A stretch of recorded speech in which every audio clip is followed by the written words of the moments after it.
안녕하세요. 대업에서 조선부터 방산 또 에너지 관련된 업종을 담당하는 멘토 황대근입니다. 자, 오늘은 또 원전 관련주 중에서 대표적인 종목이죠. 이 G2파워 함께 살펴보려고 합니다.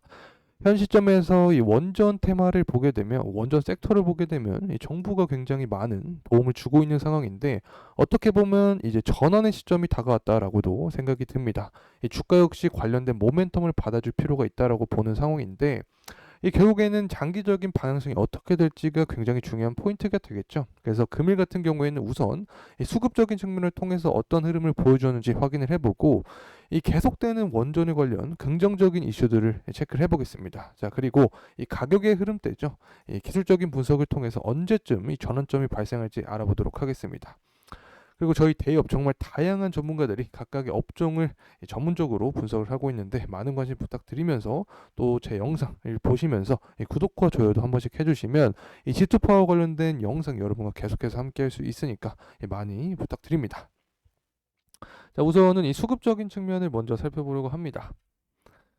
현재 보게 되면 금일이 이제 2월 28일이죠. 보게 되면 외국인의 매수세가 조금 들어오고 개인은 매도하는 모습을 보여주긴 했지만 굉장히 미미한 수치죠. 그래서 이 거래량 역시 많지 않은 모습을 보여주고 있다. 한 달 단위로 끊어서 보게 되면 개인 같은 경우에는 순매수세, 외국인과 기관 같은 경우에는 매도세를 많이 보여주고 있는데 이 사실 우리 기술이나 오르비텍 역시 원전 관련된 대표적인 종목이죠.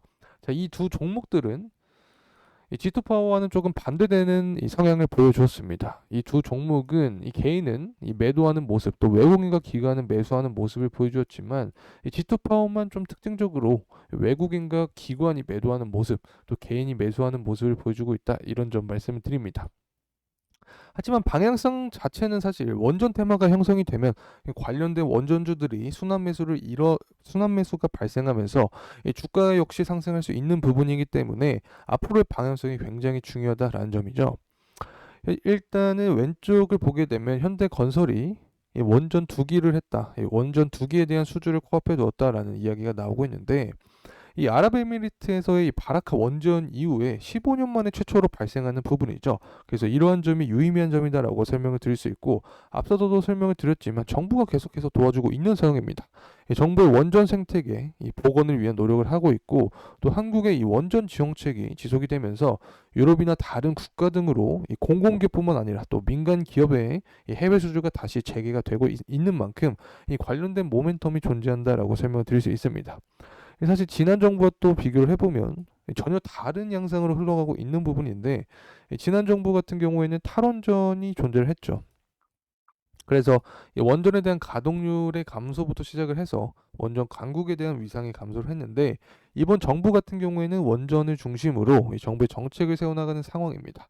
이 총선이 4월로 다가온 만큼 다시 한번 이 관련된 원전 이슈들이 계속해서 나오고 있는 상황인데 또 지난 22일 민생 토론회가 있었습니다. 이 내용을 주목해서 볼만한데 핵심은 이 원전 제도약을 위한 이 전폭 지원을 한다라는 내용이었죠. 그래서 3조 3천억 규모의 이 원전에 대한 일감, 또 1조 원 규모의 특별 금융 지원을 통해서 이 5년 동안 4조 원을 투입하는 만큼 다시 한번 원전 이 강국을 위한 이 발판을 마련하고 있다 이렇게 볼 수 있습니다. 그리고 또 최근에 이 글로벌적인 동향을 보게 되면 이 국제 에너지 기구 회의가 있었습니다. 자, 여기에서 이 화석 연료를 줄이기 위해서는 원전이 필요하다. 다시 한번 이 원전의 청정 에너지 전환을 위한 이 잠재성을 인정한 부분인데 이 부분을 좀 설명을 드려보면 이산화탄소를 배출하지 하냐 혹은 하지 않느냐를 기준으로 이 청정 에너지 이러한 기준점이 됩니다. 이 다시 말을 해보면 이 원전을 가동할 때 이 원자력 발전소를 운영하는 중에는 탄소 배출이 일어나지 않죠. 이 핵분열 반응에서 이 탄소가 배출되지 않기 때문에 이 원전 역시 청정 에너지의 일환으로 이 선정을 했다라고 생각을 합니다. 하지만 이 원전을 해제하거나 또 원전을 지을 때 탄소 배출이 발생을 하기 때문에 관점에 따른 청정 에너지 유무는 바뀔 수 있다. 하지만 이 글로벌적인 동향이 청정 에너지원으로 인정하는 분위기이기 때문에 이 부분은 호재성 이슈로 작용한다라고 설명을 드립니다. 이제 관련된 또 다른 이 호재성 이슈를 살펴보려고 합니다. 자, 기후 위기에 대응하기 위해서 다시 한번 정부가 어떤 노력을 펼치고 있다라는 이야기인데 우리 원전에서 굉장히 뜨거운 이슈가 바로 S함헬이죠. 그래서 이 무탄소 에너지 이 사용을 확대하는 동시에 이 글로벌 산업 경쟁력을 높일 수 있는 방안, 특히 이 차세대 원전인 SMR 기술 개발을 적극적으로 추진한다라는 내용입니다. 특히 이 원전 관련된 이 원전과 풍력 관련된 이 전기요금 체계를 유리하게 개편을 하려고 하는 그런 노력을 보여주고 있기 때문에 이런 추가적인 모멘텀 역시 존재한다 설명을 드립니다.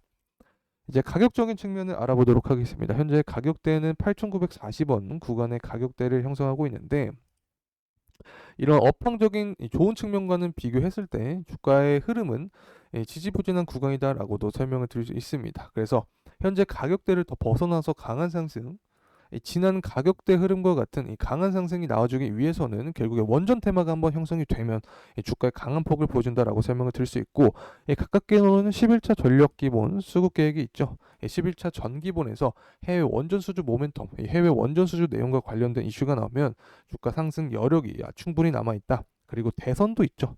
그래서 바이든 말고 트럼프가 당선이 된다라고 하면 이 전통적인 에너지 산업을 강조하는 특성상 관련된 수급이 쏠릴 수 있다라고 설명을 드립니다.